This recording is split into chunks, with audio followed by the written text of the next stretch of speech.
Codex 11, Supernatural Case Files, Case File 001, The Widow's Gift, recorded by Emma Seher.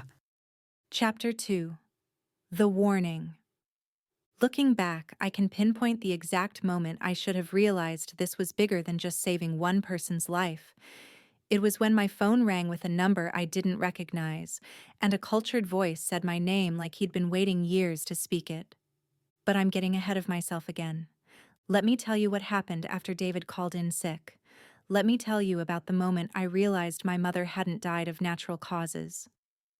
David stared at his phone for a long moment before dialing. I watched his face as he made the call, noting the way his jaw tightened with each ring. "Hey, Martinez. It's David." "Yeah. I know it's short notice, but I can't make it tonight." "No, I'm fine. Just family emergency." He glanced at me. "Yeah, I'll make it up next week." "Thanks, man." He hung up and set the phone carefully on the table. "There. Called in sick to my first shift in 3 months." "Good," I said, though the relief I felt was tempered by a nagging certainty that this wasn't over. Because obviously it's never that simple. When has avoiding imminent death ever been a matter of just not showing up to work? I was right to worry. Marcus Delacroix doesn't make plans that can be derailed by a simple phone call. I know that now. But sitting in that diner, watching the October sun sink lower through the windows, I actually thought we might have beaten him. God, I was stupid. "So what now?" David asked. "Do we just wait? See if your vision was wrong?" I considered this. The logical part of me, the part that had spent years building spreadsheets and analyzing market data, wanted to say yes. Skip work, avoid parking garages, problem solved. But the part of me that was still reeling from the visceral reality of the vision knew it wouldn't be that easy. "Look," I said, "if someone really is planning to hurt you tonight, they're not going to just give up because you called in sick. They might go to your apartment looking for you." "So what do you suggest?" I thought for a moment. "My mother's house. It's on the outskirts of town, kind of isolated. If you're there with me, at least I'll know if something's about to happen to you. Plus, I won't have to spend another night alone in that empty house wondering if I'm losing my mind." "You want me to hide out at your dead mother's house because you had a supernatural vision?" David's tone wasn't mocking, just clarifying. "When you put it like that, it sounds completely insane." "It does," David agreed. "But then again, so does someone planning to stab me in a parking garage at exactly 11:47 p.m. And since I've already called in sick to my job for the first time in 3 months based on your vision, I figure I might as well commit to the insanity." I think about that moment a lot. David choosing to trust me, choosing to get involved. If I'd known what it would cost him, what it would cost both of us, would I have let him walk away? I want to say yes. I want to say I would have protected him by pushing him away. But I needed him. God help me. I needed someone to believe me, someone to make me feel less alone. And that need almost got him killed. As we left the diner, I caught myself scanning the street for watching eyes, for faces that didn't belong. Paranoia or survival instinct?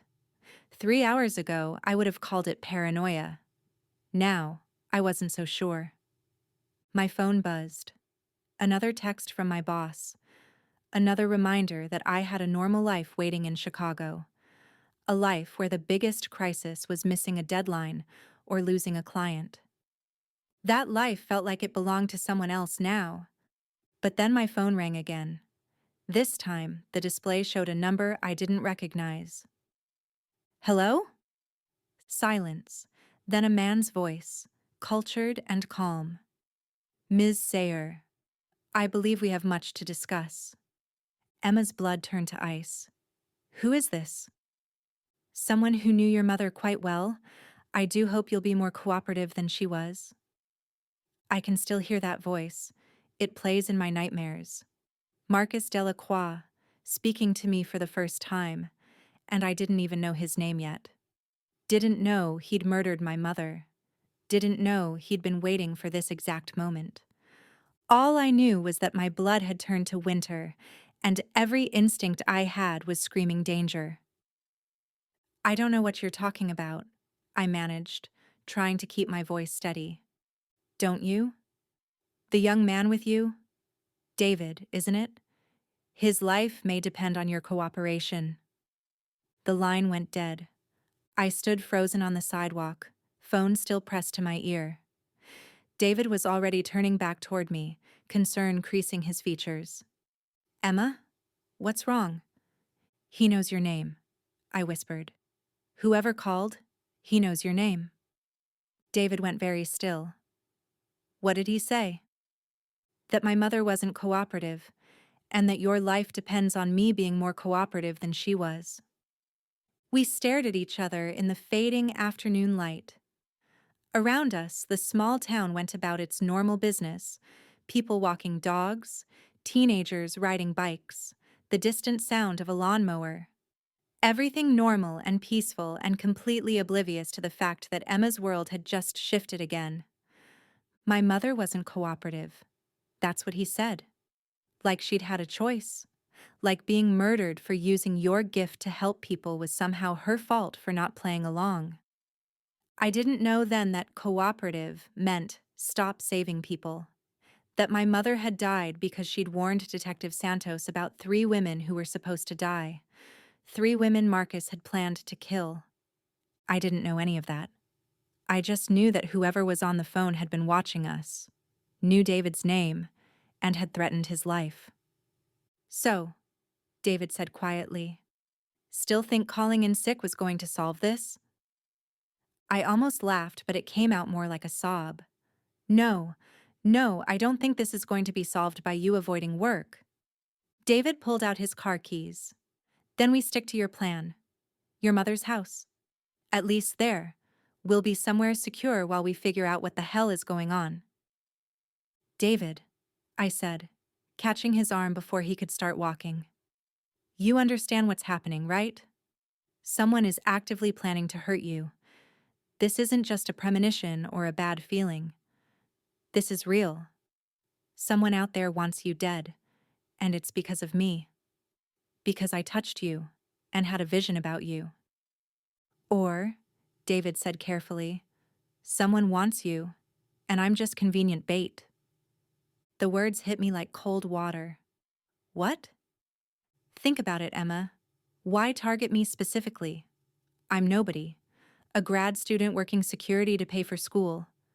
But you just inherited something from your mother. Something powerful enough that this person, whoever he is, called to threaten you directly. David's expression was serious now, the kind-eyed, helpful stranger from the coffee shop replaced by someone thinking tactically. I don't think my death is the goal. I think my death is the message. He was right. God, he was so right, and I didn't even realize it. Marcus had planned David's murder specifically to draw me out, to force me to use my gift publicly, to prove I'd inherited my mother's abilities. David figured that out in the first hour. It took me another 6 hours and a hidden journal to understand what he'd seen immediately. Then we need to get somewhere safe, I said, my mind racing. Somewhere we can think. Somewhere we can figure out what my mother knew about this. Your house, David agreed. But Emma, if someone's watching us, they'll know we're going there. I know. I looked around the street, at the normal people living normal lives, completely unaware that supernatural hunters and death visions existed. But at least at my mother's house, maybe I can find answers. She was scared the last few weeks of her life. Jumpy, checking locks. If she knew someone was coming for her, maybe she left me something. Some kind of warning or explanation. Some kind of instruction manual for, congratulations, you've inherited supernatural death sight. Now what? David nodded. Okay, my car's across the street. We'll go to your house, lock the doors, and see what we can find. Just like that? You're really going to trust the crazy woman who says she can see the future? David looked at me seriously. Emma, someone just called and knew my name, knew we were together, threatened my life to get to you. At this point, I'm more inclined to believe in supernatural visions than in coincidence. That was the moment David Morrison became more than just a stranger I was trying to save. That was the moment he became my ally, my partner, well, I'm getting ahead of myself again. As we walked toward David's car, I couldn't shake the feeling that we were being watched. Every parked car could contain someone observing us. Every window could hide eyes tracking our movements. I'd spent 3 days thinking my mother had died of natural causes. Now, with one phone call and one supernatural vision, my entire understanding of reality had shattered. Welcome to your new life, Emma. Population: you, one very patient grad student, and an unknown number of people who want you dead. We drove in silence toward my mother's house. David kept checking the rearview mirror, and I found myself doing the same with the passenger side mirror. Neither of us saw anyone following, but that didn't make me feel any better. Tell me about your mother, David said as we turned onto Maple Drive. You said she had feelings about things. Did she ever talk about where that came from? Not really. She'd mention it sometimes. The old ways, she called it. Said it was something from her family in Austria. But she always acted like it was no big deal. Just a little extra intuition. I stared out the window at the familiar streets of my childhood. I thought she was being superstitious, clinging to old country folklore because it made her feel connected to a family she'd left behind. But now? Now I'm thinking maybe the folklore was real, and she was protecting me by pretending it wasn't. She was. My mother spent my entire childhood hiding what she could do, making sure I never took it seriously, never tried to develop it. She thought if I didn't believe in it, maybe it wouldn't manifest. Maybe the gift would skip me. She was wrong. But God, I understand why she tried. We pulled into the driveway of my mother's house. My house now, I supposed, though I couldn't quite wrap my mind around that. The modest 2-story with faded blue shutters looked exactly as it had 3 days ago when I'd left for the funeral. Exactly as it had my entire life. But now, looking at it with new eyes, I could see what I'd missed before.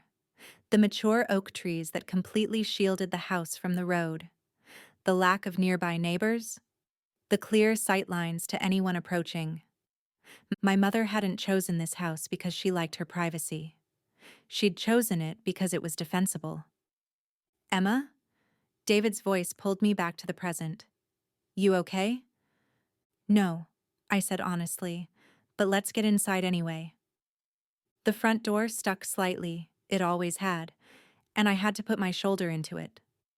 The familiar resistance, followed by the sudden give, sent me stumbling into the entryway with less grace than I'd intended. David caught my elbow, steadying me. Thanks, I muttered, then immediately stepped away from his touch. Right. No touching. That's apparently how the crazy visions happen. The house smelled like my mother, lavender soap and old books, with an underlying scent of the vanilla candles she'd burned every evening. My chest tightened. I'd been avoiding coming back here, using the excuse of staying at a hotel to handle the funeral arrangements. Now, standing in the entryway where her reading glasses still sat on the hall table, I remembered why. Emma? David's voice was gentle. You okay? Fine, I said automatically, then caught myself. Actually, no. This is the first time I've been back since she died. Everything's exactly the way she left it. I can still see it. The Afghan draped over the back of the couch. The half-finished crossword puzzle on the coffee table. The romance novel marked with a bookmark on page 247. She never got to finish that book. Marcus killed her before she could find out how the story ended. David looked around the living room, at the Afghan draped over the back of the couch, the half-finished crossword puzzle on the coffee table, the romance novel marked with a bookmark on page 247. It must be hard. It's weird, I corrected. Like she just stepped out to get groceries and she'll be back any minute. I shook my head, trying to focus. But we're not here for a therapy session. You need somewhere safe to hide out until we figure out what's going on. Where do you want me? Good question. I looked around, trying to see the house through the eyes of someone who might want to hurt David. The living room had large windows facing the front yard. The kitchen windows looked out onto the back porch. Upstairs would be better. My mother's bedroom faced the woods, and my old room overlooked the side yard. Upstairs, I decided. You can see anyone coming from up there, and there's a back staircase if you need to get out quickly. We climbed the narrow staircase, me pointing out the creaky step halfway up that had always given away my teenage attempts at sneaking out. At the top, I gestured toward the 2 bedrooms. Mom's room has the best view of the driveway. You can watch for anyone coming. I pushed open the door and immediately regretted it. Her bedroom was exactly as she'd left it. The bed was made with hospital corners, the way she'd learned during her brief stint as a nurse in the 1970s. Her nightgown was folded neatly on the pillow. On the dresser, her jewelry box sat open, revealing the simple gold chain she'd worn every day and the pearl earrings I'd given her last Christmas. I should probably close that, I said, moving toward the jewelry box. She always kept it locked, said jewelry was meant to be protected, not displayed. I didn't know then that touching that necklace would change everything, that I was about to see my mother's murder, that the heart attack had been an air embolism carefully administered by a man who'd been hunting our family for generations. I didn't know any of that. I just thought I was closing a jewelry box. I reached for the necklace first, lifting the delicate gold chain. It was warm to the touch, which was strange since the house had been empty for days. Without really thinking about it, I fastened it around my neck. The moment the clasp clicked shut, I felt an odd sense of completeness, as if something that had been missing had finally been restored. Like putting on armor, I thought, though I didn't know why. Then I reached for the lid, intending to snap it shut, but my fingers accidentally brushed against the pearl earrings. The world tilted. Mother's bedroom, but darker. Nighttime. Mom sitting on the edge of the bed in her nightgown, looking older and more fragile than I remembered. A man's voice from the doorway, cultured and calm. The same voice from the phone call. Mrs. Seher, you've been avoiding my calls. Mom turning, her face going white. I told you, I don't do that anymore. I haven't used the gift in years. The man stepping into the light, mid-40s, well-dressed, with pale eyes and a smile that never reached them. But you have been using it, haven't you? Warning people, interfering with the natural order. I helped 3 people. 3 people in 20 years. That's hardly. 3 people who were meant to die. 3 people whose deaths you prevented. The man moved closer. Do you have any idea what kind of chaos that creates? What kind of attention it draws? I was careful. I never told anyone how I knew. You were sloppy, and now others know about you, about your family, about what your daughter will become when you're gone. He pulled a small syringe from his pocket. This will be quick. An air embolism. Your heart will stop within seconds. Mom trying to stand, stumbling. Emma doesn't have the gift. It skipped her. She's never shown any signs. The gift doesn't skip generations, Mrs. Seher, he hissed. It only passes when the mother dies. Emma will manifest within days of your death, just as you manifested when your mother died. He grabbed her wrist, forcing her arm still. And when she does, I'll be waiting. Mom struggling as he found a vein, the needle sliding in, the clear liquid entering her bloodstream.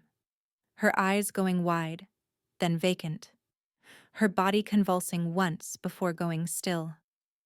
"Give my regards to your daughter when you see her on the other side." I gasped, my hand jerking away from the earrings as if they had burned me. I stumbled backward, and David caught me before I could fall.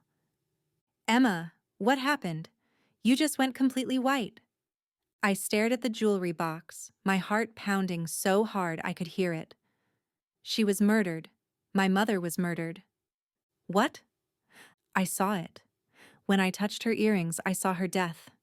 It wasn't a heart attack. A man came here, used a syringe, made it look natural." My voice was shaking. "David. He knew about me. He knew the gift would pass to me when she died. He's been waiting for me to manifest. Marcus Delacroix murdered my mother specifically to trigger my inheritance of the gift. He killed her knowing it would pass to me, knowing I would manifest within days, knowing I'd be vulnerable and untrained. He'd been planning this for months, maybe years, and I'd walked right into his trap." David guided me to sit on the edge of the bed.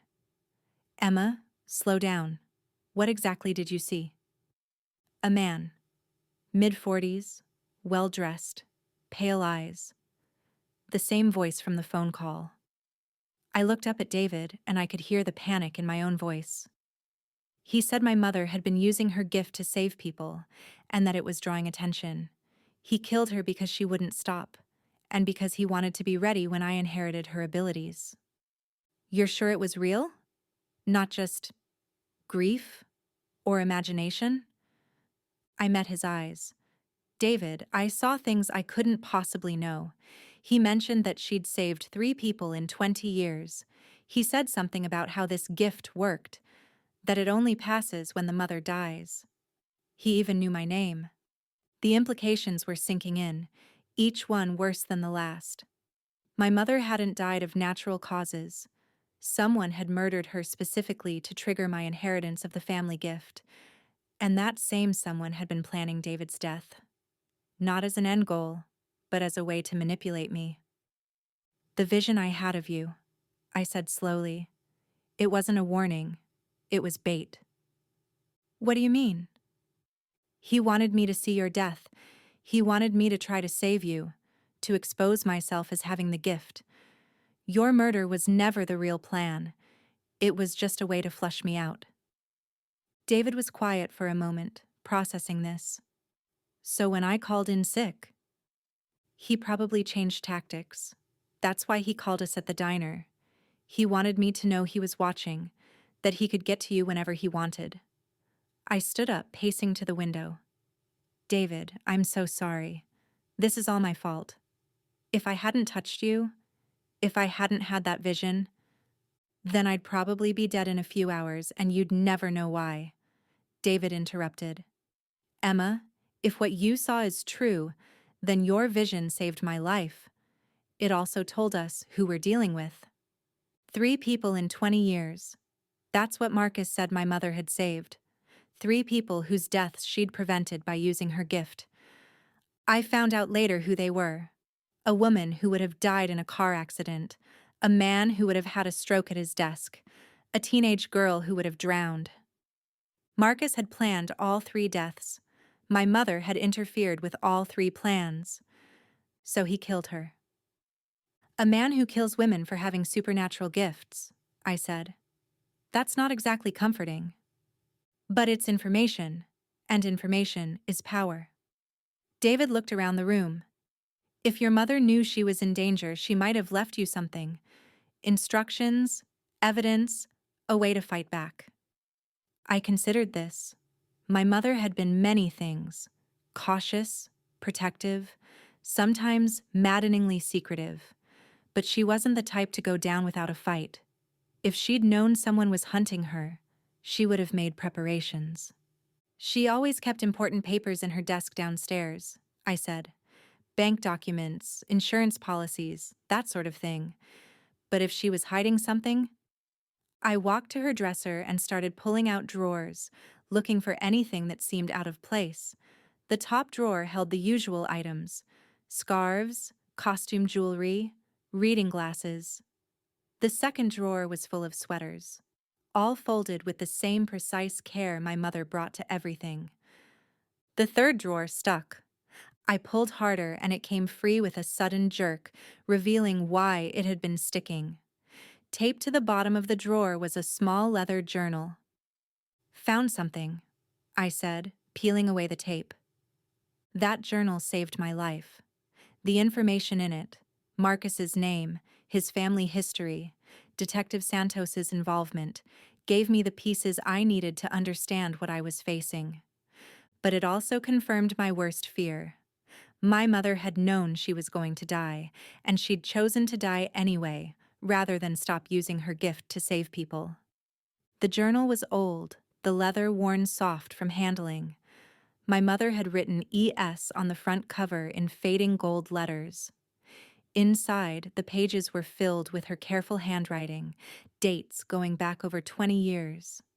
I flipped to the most recent entries, my hands shaking. March 15th. Saw Mrs. Patterson's death again. Car accident on Route 9, next Tuesday morning. Called an anonymous tip about ice on the road. Highway department salted it early. She lived. March 22nd. Marcus called again, demanding to know how I knew about the Patterson accident. Told him I got lucky with a guess.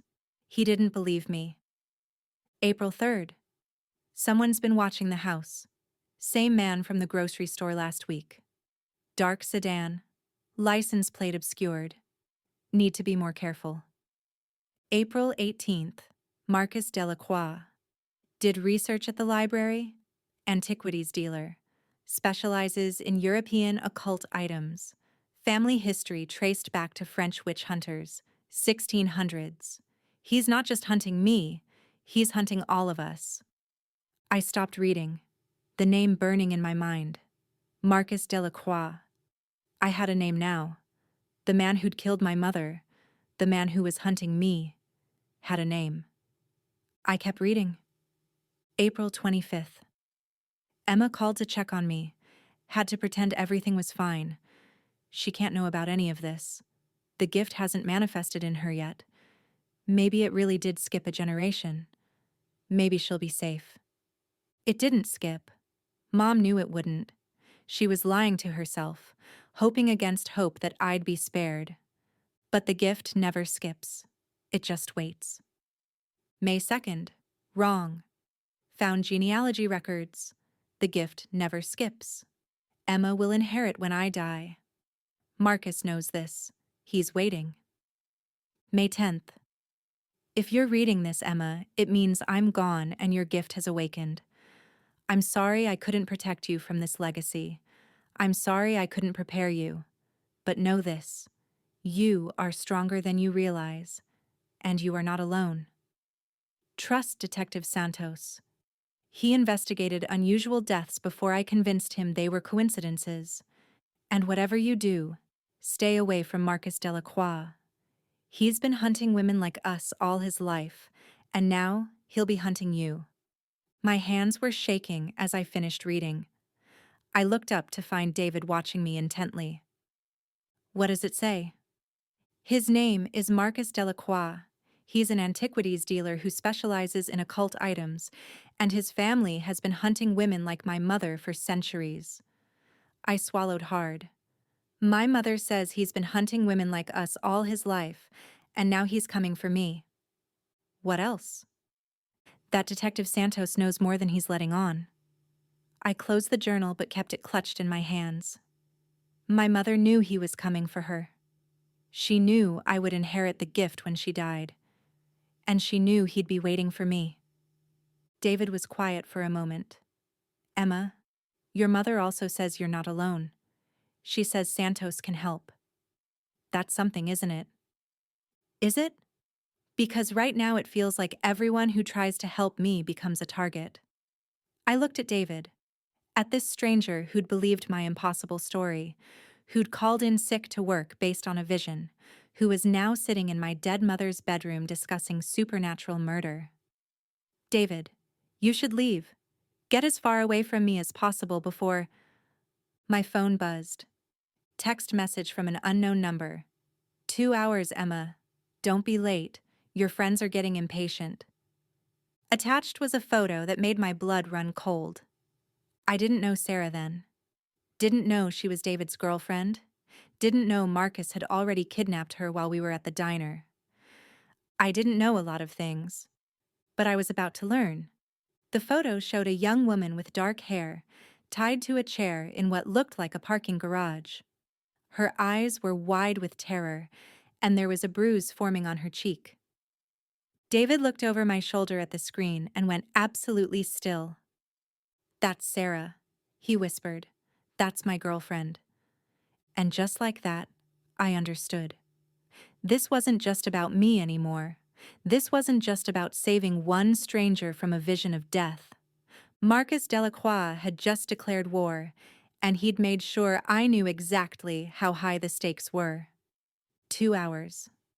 That's all the time we had left before the confrontation Marcus had been planning for months. 2 hours to find answers in my mother's house, to understand what I'd inherited, to figure out how to fight a man who'd spent his life hunting women like me. 2 hours before I'd have to walk into that parking garage and face him. I wish I could tell you I was ready. I wish I could tell you I had a plan. But all I had was a dead mother's journal, a supernatural gift I didn't understand, and a terrible certainty that before this night was over, someone was going to die. I just didn't know yet if it would be him or me. This is Emma Seher ending my recording. My case file is just the beginning. There are others in the network now with their own stories to tell. If you want to hear more case files from the Codex 11 archive, subscribe to this channel. The account is ongoing, and this is Codex 11, case file 001.02.